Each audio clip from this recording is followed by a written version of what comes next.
Hey everyone, it's Allie. Prepare for the rapture because I need to tell you about our Lord and Savior, Mana. If you know anything about me, you know I have a type. I like them strong, crazy, and a little bit obsessive. I'm talking about attributes, of course, because in today's video, we're going to be talking about a D4 build, which I never thought I'd be doing again. But when I saw the new Mana Shield node that is coming out for Sorcerers in Season 10, I knew I had to come play the game, and I knew I had to make an instacker. With Mana Shield, we're going to be reducing our health by 99%, but all of our damage is going to be taken from my mana first, while at the same time getting one flat mana per intelligence that you stack, with it being multiplied by 400%. In the end game, we're going to easily have 2,000 to 3,000 intelligence, so, well, enjoy your 15,000 mana. That's all going to make you absurdly tanky, with incredible regen, given this also multiplies the regen if you haven't taken damage recently. But when we pair this up with Hydra, which is one of the best scaling skills in the game, we are going to have ourselves a disgusting package. Not only is your single target damage going to be good, not only is your tankiness going to feel great, but you're going to be moving around pretty fast, and given we're going to be running the Fireball enchant, that gives you a guaranteed explosion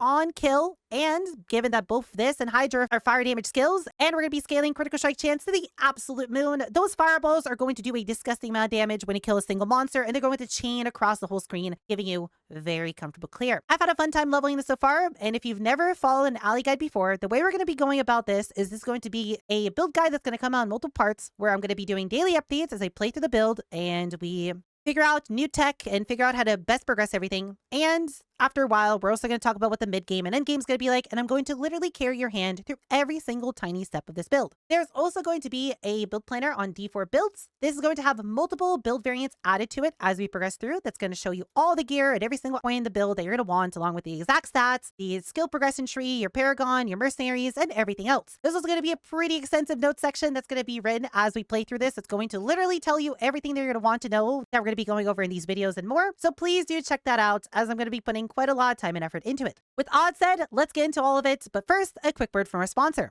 If you know anything about me, then you might know that my internet connection isn't the most reliable while playing Path of Exile. And to fix my problem, Exit Lag is here to help. Exit Lag provides quite a lot of very useful online service solutions, ranging from a diagnostic center to multi-path server connectivity and even an AI-powered route optimizer. They support over 2,000 games, including Path of Exile, which comes very handy if you want to go play with your NA or EU friends across the pond without dying every 5 seconds. Just head over to our website, create accounts, download Exit Lag, and install. It's just so simple that even a Lightning Arrow Magic Find Deadeye Endurer can figure it out. Once you're done, you can select almost any game you can imagine, pick the server you want to route to, and just click apply. And I feel like the results just kind of speak for themselves. I can now go play with my EU friends and not have a horrible time. Exit Lag also features some multiplayer plans. There's a duo one for you and your Discord kitten or bots, or even a squad plan for your whole Magic Find party. You all can go fix your lag. So if you and your group wants better in a few clicks, or you just want to go and support your favorite local e-girl, check out my link in the description below for a 50% off a 1-year plan with the world's best network optimization tool. So with that said, let's start discussing how we're going to go about leveling this. Now, your leveling path is going to depend based on if you've played Diablo 4 in the past or if you're completely brand new. If you have played Diablo in the past and you've done your renowns in every single zone and have at least rank 3, along with you owning the expansion and doing that renown as well, at level 1, you're going to have just enough passive points to where you can pick up all of your starting skills and have 1 point left over when you unlock Hydra, allowing you to pick it up at level 1. With that, you can start playing the build from the get-go and you can have fun basically destroying everything. But if you just started playing the game or don't have enough passive points, what I'd recommend for you to do instead is to pick up Arc Lash along with picking up Chain Lightning and to play that 2-button combo up until you've either hit level 12 or have enough passive points to make it all the way over to Hydra. In the build planner, there's going to be a leveling path under the skill tree section that's going to show you level by level what to do with every single one of your passive points, which is simply just follow along and have a really time. The only noteworthy thing to mention about this is that you're going to be playing a damage over time build with Roaring Hydra, which gives you quite a lot of extra burning damage, and Glinting Firebolt that's going to make your Hydras do more fire damage, assuming you're constantly pressing it, up until we get all the way to the bottom and pick up the keystone Estus Ferocity, which is then going to make us swap over from a damage over time build into a full-on crit build. At that point, you're going to want to swap out Roaring Hydra for Invoked Hydra, along with you just completely removing Glinting Firebolt and pick up a point in Potent Warding. And from there, we're going to be looking for as much crit chance as possible in all of our gear. We'll talk about the gear here in a section, but first, let's discuss what our skills are going to be doing. Your main bread and butter here is going to be pressing Hydra on cooldown. You're going to be able to put down 2 separate Hydras that are going to attack different things, and these are going to have 3 separate heads that can all attack different things at once. To accompany this, as I mentioned, we are going to be running Firebolts, and at the beginning, this is going to be used to get the extra damage over time, but later on, we're going to want to keep in our build, given that with the new season, we have have chaos perks, and you're going to very quickly unlock explosive combinations, which is going to give you a stacking more damage buff for just simply using your firebolt, stacking up to 3 times. Once you do swap over to crit, just keep pressing it to keep your buff up, but honestly, you can probably completely ignore this with the exception of anything but bosses because your hydras are going to do way too much damage on their own. To make everything even more comfortable, we are then going to also be adding in an ice armor. This is going to give you a barrier, and we have quite a lot of different things in this build that interact with that. And I would recommend for you to use this on cooldown, along with us having lightning spear that's going to give us access to vulnerability, as we're going to have quite a lot of crit. So this should have basically 100% uptime on bosses. What I'd recommend for both of these skills is to numlock them so they just automatically cast themselves every single time they're active with you not having to do anything. There will be a link in the description below on how exactly to set up a numlock. It will be for a different game. It'll be for Last Epoch, but the setup for how to do it in that video would be exactly the same way you would set it up in Diablo 4. So if you don't know how to numlock, I would recommend to go watch that video as it is very short and to the point. Finally, we're also going to be running Inferno as a way to group up enemies and as a way to get more damage on bosses, as while it's active, your hydras are going to do 50% more damage. And then lastly, we also have Familiar, which is simply going to be here for us to be able to take its enhancement as our second one, which is then going to give you a few of them passively, which is just going to give you more movement speed, more damage, and make your hydras overall better. Speaking of enhancements, once you get to level 15, you should immediately go and do your class quest. This is going to require you to go over to the bottom part of Fractured Peaks. We're going to have to go and talk to an NPC and then run Lost Archives and quickly find the item inside. Once you do so and turn the quest in, you can then open up your skill panel, and at the bottom you'll have 2 enhancement slots which you could put in a skill that you own to gain some sort of passive effect. As soon as you do unlock it, you're going to immediately want to go and put Fireball in your first enhancement slot, and this will cause you to do a free Fireball every single time you kill an enemy that can then further trigger more Fireballs if that explosion happens to kill anything around it. It is going to be 50% of the damage, but that's going to be more than enough to basically give you some pretty disgusting screen clear. This is also why we are putting more points into Fireball, as the base damage explosion is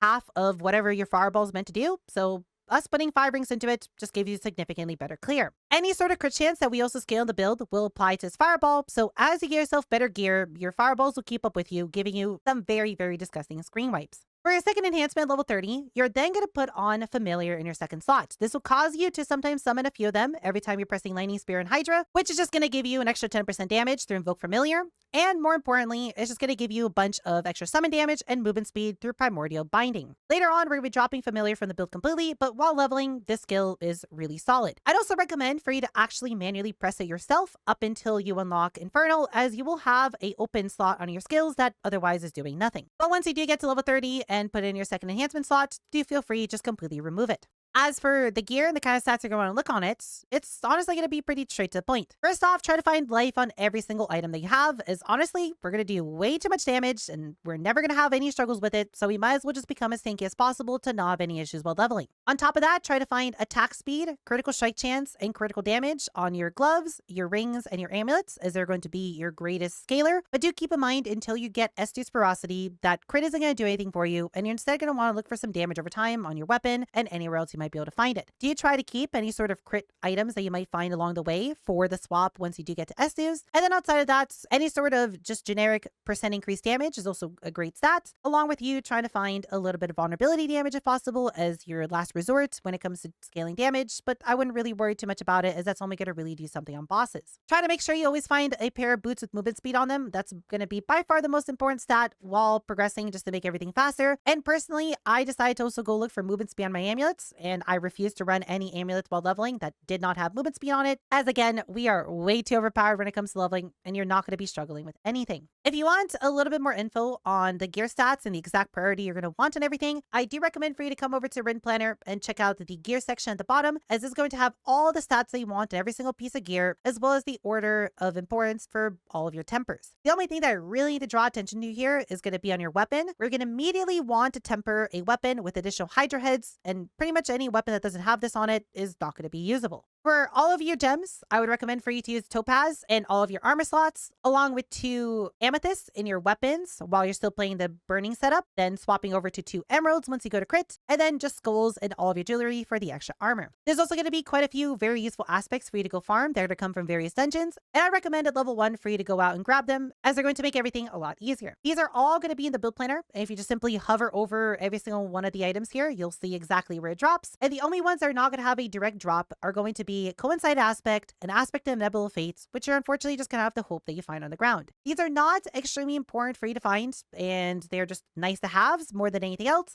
but you'll likely come across several copies of them by the time you get to level 60. We're eventually going to be dropping Aspect of Nebula Fates once we do get to endgame, but while leveling, it is really nice as it pairs up very well with your Fireball to give you some very disgusting clear. In order of priority, I probably would recommend for you to go get Edge Masters first, as we have literally no mana expenditure in this build, so this is just going to be free damage at all times, along with you going out and getting Disobedience and Might just to make yourself feel a little bit tankier. Another thing to look out for is going to be the aspect of concentration, which if you can find yourself a copy of, is going to be RNG if you do or don't, as it is not something that you can obtain from any dungeon. You should also just immediately run that over Aspect of Disobedience, as this will just give you a permanent 15% less damage taken. Make sure to also come over to the den and grab yourself a mercenary level 1. And what I'm going to be running for this build is going to be Ray here as my main mercenary, with me picking up all the points on the right. Grand Slam just stacks things up together, which is nice. We like that for better clear. We also get a few res early on, making you feel even tankier. And then we're going to take Bastion because the bubble just makes you very, very comfy, especially in Helltides. We also get ourselves a really nice damage multiplier from Inspiration, along with us doing more damage if we're inside the bubble. And for the reinforcements, I decided to pick Aldekin with Flame Surge to begin with until I unlocked Field of Languish, which just gives you less damage taken from enemies. And I decided just to have it activate every single time there's Hydra, just so it's used on cooldown for a little bit of extra comfort. Now, when it comes to leveling, what I recommend for you to do is to just go and farm Helltides as soon as you've gone and done all those dungeons and gotten all of your aspects. I had literally zero problems with it, and while it was a little bit slow at first, as soon as I got to 15, got my enhancement, I absolutely teared through them all the way to 60. It only took me about 4 hours or so to level, with me not really knowing what I was doing and basically not playing the game for the past year or so. And if you know what you're doing, it should be significantly faster than that. From here, if you've never followed Allie Guide before, we are going to be doing daily updates. And if you'd like to see everything live before it hits YouTube, I would recommend to come over by my Twitch stream. I'm probably going to do a 13-hour stream today, the moment this video drops, where I'm going to be exploring the mid-game of the builds and how we're going to be progressing through it post-level 60. I have gotten to Torment 1 on day 1, and we are prepared to make the swap over to mana stacking, which I know we didn't really cover in this video, as this video was mostly meant to just go over the basics of the build and talk about how to exactly level. And all the information from everything that we learn and everything we theorycraft on day 2 will be in a YouTube video tomorrow that's going to hold your hand and talk you through everything along how to set it up, where to farm the stuff, and how to put everything together in a very comfortable way. If you do have any questions on any of this, please feel free to ask in the comments below, and I'd be more than happy to help you as soon as I can. Or just go over to my Twitch stream and ask me a question live, as I'll be more than happy to help you there at any point as well. If you simply just want to come by and come hang out with the other kitties and be a part of our community, I'd be more than happy to see you there as well, or on our Discord or wherever you prefer. With all that said, kitties, I know it's a little bit weird to see an Allie D4 guide out of me. I never thought I'd be making one myself, but hey, here we are. And if you don't know anything about me, well, prepare for the most in-depth D4 guide you've ever seen. If you haven't ever followed an Allie guide before, prepare for a 20,000 college thesis paper on exactly how to play this from level 1 all the way to the extreme endgame. With all that said, kitties, I hope you enjoyed this video, and I'll see you all in the day 2 update.